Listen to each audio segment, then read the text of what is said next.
Good morning, folks. If you missed yesterday's updates, it's very worth quickly catching up as things are moving quickly. Let's start in Europe today. The storms are not of the strength they had before, but the convergence line and clouds are now taking their shots at the remainder of the continent.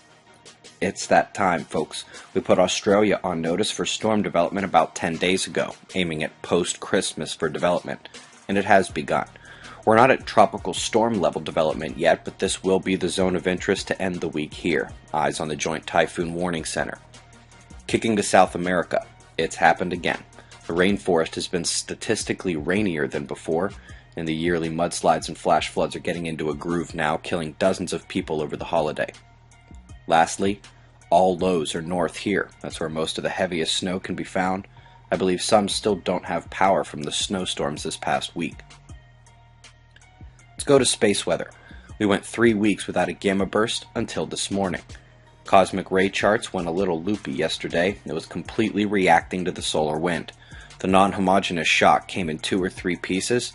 We now have calming as the solar wind speed calls out the solar shutdown. All disturbances have waned at this point. Solar flaring is still low, but I spy complexion on the disk. Let me slow this down at the end and point out trailing umbral build turning in and a new sunspot just south and in front of the lead. That lead baby is negatively polarized to contrast the large positive umbra. Too bad it's turning.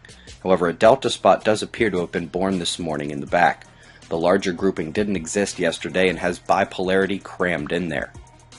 Coronal fields continue to open up a bit. This matches the oncoming openings in integrating space weather. Mercury set to conjoin the sun tomorrow. Shots of the wind map and our star to close. Eyes open.